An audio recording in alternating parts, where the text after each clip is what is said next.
She's an Orange County ska kid who discovered a passion for song. She's a reluctant front woman who became a style icon for millions of girls.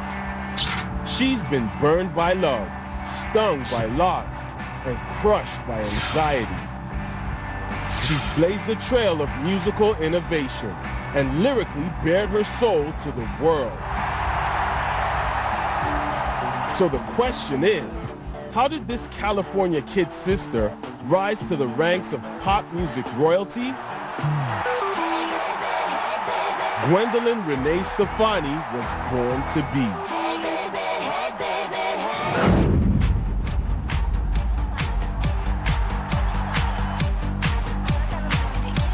Me being just a dork from Anaheim, California, I never thought I could ever influence anyone. What is going on? My mother always wanted me to be a lawyer, A doctor. an architect like my father, My dad insisted on medical school. I was always expected to be a part of the family business. a bank manager. But I was born to be.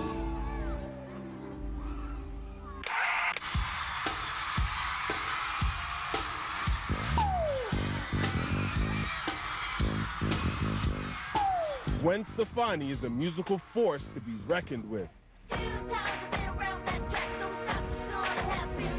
Her unique vocal stylings, emotional songwriting, and quirky style have won her the respect of music fans around the world, while helping to change the face of women in rock.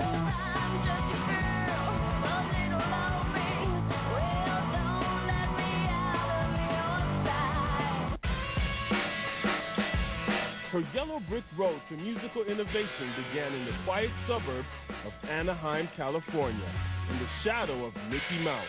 growing up around Disneyland, you know, you can't really afford to get in. Everywhere outside of Disneyland sucks. Anaheim basically kind of sucks. Gwen was part of a tight-knit family and lived a happy suburban childhood. She was coaxed into singing by her older brother, Eric, who would pound out tunes on the piano. By the time Gwen was 12, she was making her own clothing creations out of thrift store cast-offs.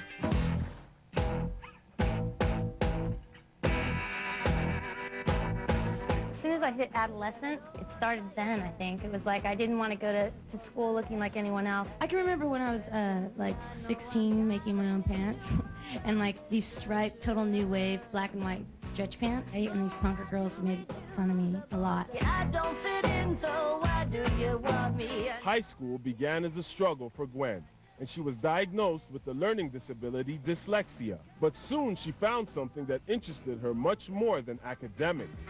It was called ska. Mirror in the bathroom, please don't freak. We pretty much picked up on ska when we were in high school, and that was kind of like we discovered this kind of really underground thing that not a lot of people knew about. One step beyond. Gwen's brother Eric had become obsessed with British ska bands like Madness and The Selecter. Like the adoring little sister she was, Gwen embraced her brother's new scene with a passion of her own. In the fall of 1986, Eric met a fellow ska fan named John Spence at the local Dairy Queen, where both he and Gwen worked. When her big brother asked Gwen to sing in the group, she was thrilled to be included. With Gwen and John on vocals and Eric on the keys, the nucleus of the band was formed. By early 1987, bass player Tony Kanal had joined the band. Gwen was 17, Tony was 16, and she fell in love almost immediately.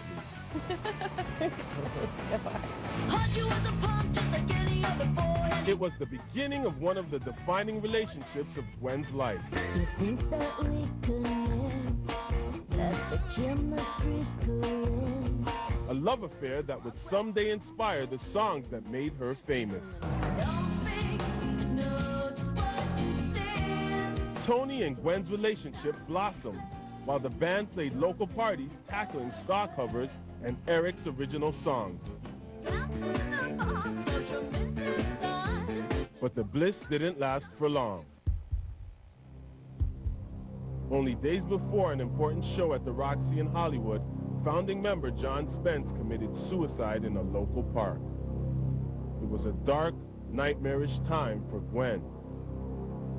After a period of soul-searching, the band decided that John would have wanted them to continue. No Doubt continued gigging at small clubs in the LA area, and this time, Gwen took center stage as lead vocalist.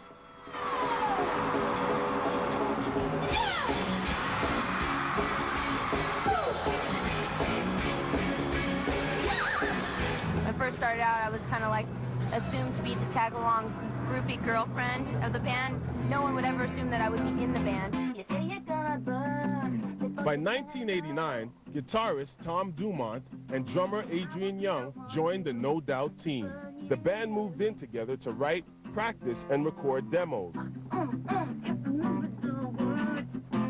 It was like a second family for Gwen. I think Anaheim, because there wasn't a lot of culture, was the reason why music seemed so much fun, and the reason why we spent a lot of time doing it. We just sit in the garage and we would just do music the whole day and whole night, and then watch Beverly Hills 90210, and make spaghetti, and then go listen to what we did.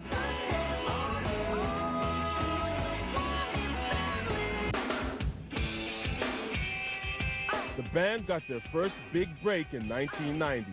When Red Hot Chili Peppers bassist Flea discovered No Doubt at a local show.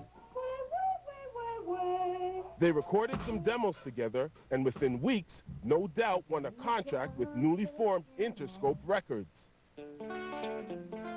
In 1992, the band released their debut album and recorded a video for their single, Trapped in a Box.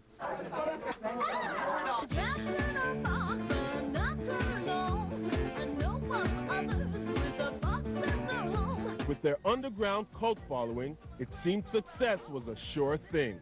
But the album flopped and sales were non-existent. It was a huge disappointment for Gwen. But that was nothing compared to the life-changing events to come. The two most important people in Gwen's life were about to drop bombshells that would change her destiny forever. When we come back, Gwen suffers two painful splits that send her into emotional turmoil. Watch as Gwen braves jealousy and gossip and puts her heart on the line one more time. When Born to Be continues.